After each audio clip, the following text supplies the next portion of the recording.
এবার 7.5 কথার অর্থটা আগে জানতে হবে। 7.5 কথার অর্থ হলো 7.5টি বছরের ব্যাপার। হ্যাঁ, এক একটি ঘরে আড়াই আড়াই আড়াই, তাহলে কি হলো 5 আর আড়াই 7.5। এইবার এই যে 7.5টা বছর এইবার কখন কোন ঘরে আছে তার উপরে নির্ভর করে, অনেকটা বেশি কম। এইবার এখন মেষে 7.5 প্রথম চরণ, এই চরণে কিন্তু প্রথম আড়াই, প্রথম আড়াই। এইবার এই আড়াইটা মকরের শেষের দিকে, মানে লাস্ট আড়াই। হ্যাঁ, এইবার শনি কি সেটা আগে জানতে হবে, কেন সে খারাপ দেয়। শনি হলো কি জানেন, কর্ম ফলদাতা। আপনি যেমন কর্ম করবেন আপনাকে ঠিক তেমনি ফলই ভোগ করতে হবে। বাস্তবে আমরা যদি খারাপ কাজ করি তাহলে খারাপ ফলটাই আমাকে পেতে হবে। আগুনে হাত দিলে আমার হাত তো পুড়বেই।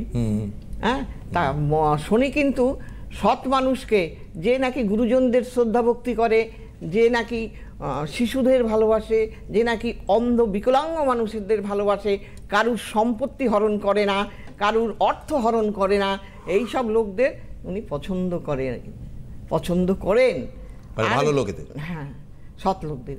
আর যারা এই ধরনের যারা খারাপ লোক তাদের শনি কিন্তু কোপ মেরে দেয়, হ্যাঁ মারবেই। তো সেই জন্য এইবার আচ্ছা দিদি, এখানে একটা ছোট করে প্রশ্ন করি, সেটা হচ্ছে যাদের বাইরে ভারী সুন্দর ভেতরে পাপ, মানে বুঝতে দেয় না, খুব আছে না কিছু লোক, পাপটা তো পাপই, বাইরেই থাকার ভেতরেই থাকে, শনি ঠিক ঢুকে গিয়ে কাচি মেরে দেবে একদম।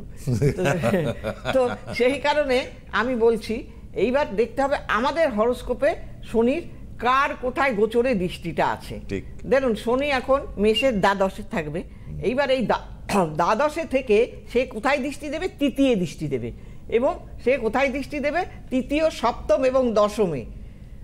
তৃতীয় স্থান থেকে আমরা বলি আগ্রহ, আমরা বলি ইচ্ছে। সপ্তম স্থান থেকে বিবাহ, ব্যবসা, পার্টনারশিপের যা কিছু, অনেক কিছুই আছে। আবার দশম স্থান থেকে আমাদের কর্ম, আমাদের পিতা। তো এইখানে আরও অনেক কিছু ব্যাপার আছে, তা আমি সেটা ছেড়ে দিলাম। এখানে শনির ব্যাপারটা আমি বলবো।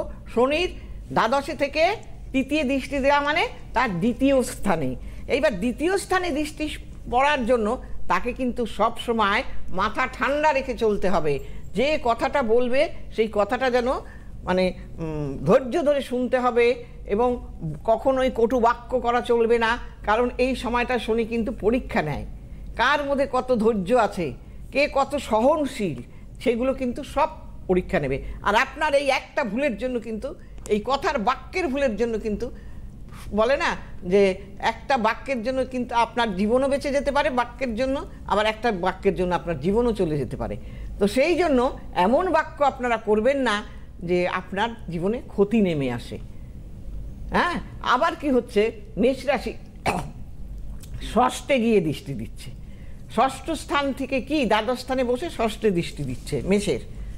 এইবার কি হলো, এই ষষ্ঠে দৃষ্টি দেওয়া ষষ্ঠ স্থান থেকে কি প্রতিযোগিতামূলক পরীক্ষা, এবং আর কি আপনার রিপু স্থান, আপনার রোগের জায়গা, মামলা মোকদ্দমার জায়গা, আপনার তোমার ঋণের জায়গা। এমন ঋণ করবেন না এই সময়, যাদের 7.5 বুঝে শুনে ঋণ করবেন, ঋণের মধ্যে পড়ে যাবেন, বিরাট ঋণ, বিরাট। তাহলে আমি যদি বলি যে 7.5-এর সময় এই যে বিভিন্ন শেয়ার মার্কেটে খেলতে যাওয়া খুব বিপজ্জনক। যাদের এবার দেখতে হবে শনি কার কোথায় আছে। আচ্ছা আচ্ছা আচ্ছা, দেখুন শনি যদি কারুর, সেটা আপনি অবশ্য আপনার কাছে আসলে নিশ্চয়ই আপনি বলে দেবেন। আচ্ছা।